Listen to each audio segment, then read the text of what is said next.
We are back. Yes! Greenie and the cheese in the paddock. F1. Oh, some of you guys out there, favorite segment of the week. That's right. We're heading to that fantasy island of Greentopia. That's right. Where the beer flows like wine, and the wine flows like beer, and the cannabis grows as far as the eye can see. Like Iowa corn. You've seen it. You've been there. And we head to the top of the hill of that casino. Tickets in hand to try and see if we won any greenie bucks. Because as everybody knows, the only thing you can use greenie bucks for in Greentopia is betting on Formula One races. It's a crazy place, man. It's a crazy place. Crazy place. So I did add up the numbers. So first of all, congratulations, because you did grab the win. Because you had Charles Leclerc as the winner, which you won. 2-1, not a huge payout, but you'll take it, I'm sure. And I had Max Verstappen, who did not finish the race, winning the race. So it looks like now so many times last year we had the same picks because it seemed more evident. I mean, this year definitely more wiggle room to make some different picks here. Trifectas, my friend. You had Charles Leclerc. Mine was toast on lap 2. And you had Max and Carlos, who did not finish the race. So you had 2 DNFs. I had Max winning. That was a DNF. And I had Leclerc and the wrong Mercedes, number 3. But I did have Lewis Hamilton coming in 3rd. I looked pretty good at the beginning if Max was able to pass Charles Leclerc at the beginning. And I had Hamilton really squeezing up in 3rd. I had no faith in Sergio, which he comes in 2nd. And I had little faith in Lando Norris to move up there as well, which he didn't, which I would love to have seen a McLaren podium, as we have many horses in these races now. But that's where we are. Finally, positions gained. I went with the Homer, and you went with the Homer. I went with K-Mag, who did not get that distinction, and you went with Carlos, who did come far away from that distinction this week. Went to Alex Albon, picking up 10 spots, 20th to 10th, in that wild strategy that they had, which, if you weren't yelling at the screen, I mean, what would happen if they didn't pit? I mean, it'd just be a complete nullified race? Or is it a penalty? I'm not exactly sure. I think it's a time penalty. I think it's just like a 30-second time penalty or something. So I didn't know. I really positive. thought they weren't going to pit at all. I thought they were just going to bring it home. And I was actually surprised in the last lap they pit, and then they come out back in 10th for points. If you saw the Williams garage, they were pumped up. But we did not pick anyone in the Williams to do anything this week, so that was definitely not a win for us. And there we are. Totals. You stayed even with your bets, with your wins and losses even now, to keep at 4,800 greenie bucks. And I took a little bit of a dive. Thank goodness. I was going to go a little crazy this week. Thank goodness I didn't, because I'm down at 5,575 greenie bucks. Closing the gap, but it is very early, and we have a lot of greenie bucks to spend. Any last thoughts on greenie bucks before we get into my favorite part of the week, which is asking you 10 questions, 3 minutes in.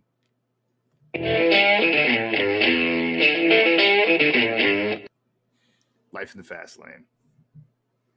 Let's do it. Are you ready, sir?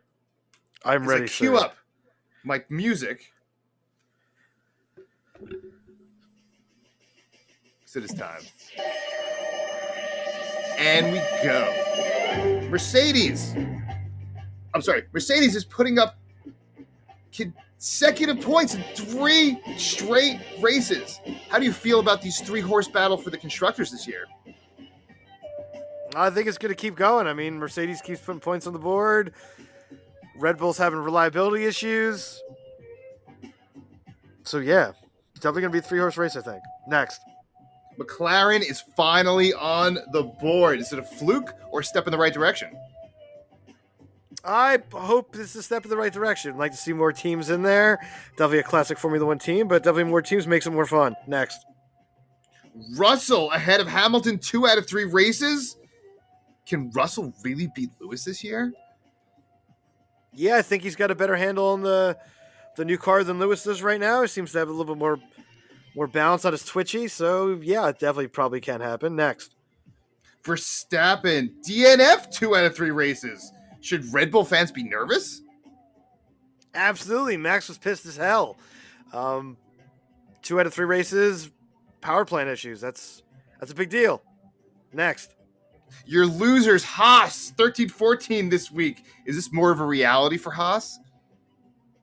Maybe a slight reality check. Could be just, the car doesn't really work well at this kind of track, although it's kind of odd because it's kind of similar to Saudi Arabia. So, next. Who, in your opinion, is the worst driver so far of that first 3 races? You got Latifi, Stroll, Yuki. Who's your guy? I'm going to go with Lance Stroll. Just trash. Next. Williams is squeezing a point out. Did you like their strategy? It was a gamble. I might have thought about maybe bringing him in a little bit, a couple laps earlier and do it on some softs or something like that. But it's a gamble. It paid off. Impressive. Next. Aston Martin is dead last. Can they find their way out of this hole? I don't know. The car's trash. Missing Otmar, I think. I think they're missing Otmar. Next. AlphaTauri struggled again. Did we overestimate how well they would do this season? I think so. I think a lot of people thought they'd be pretty, not to Red Bull standard, but a little bit closer, since it is the, sister team or junior team. But yeah, I think Red Bull's. AlphaTauri's definitely in the struggles. Definitely in the struggles. Next. There have been 4 drivers this year to score points in all 3 races. Can you name them? Leclerc, Russell, Hamilton.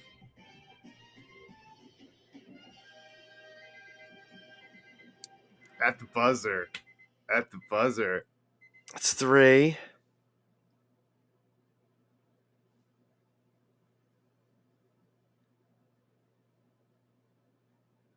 I'm drawing a big blank right now. Yeah, you look like you're drawing a big blank there. Esteban Ocon.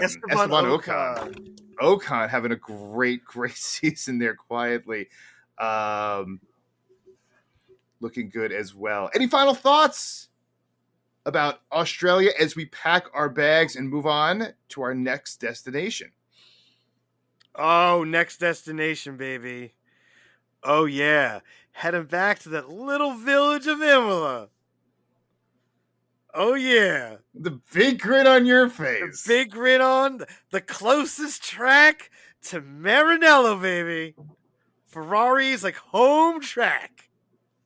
It's going to be filled with a lot of people in red shirts. I'll tell you that.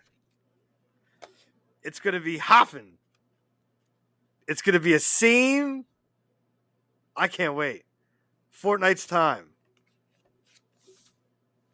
Fortnight's time, yes, and wrapping up here in Australia, what a race it has been. It is a 3-team race as we speak right now for the Constructors' Championship. It might be a 1-pony race for the title this year if Red Bull doesn't get their act together, because Charles Leclerc and Ferrari are zooming away right now. We'll see where we are in a few weeks' time as we head to the home race of Ferrari. What a great time to pad up their numbers. Greenie and the Cheese in the Paddock F1, of course, in the Paddock USA on Twitter, in the Paddock USA at gmail.com. Hit us up. Also on YouTube, I forget to mention as well, in the Paddock USA on YouTube. Hit us up there.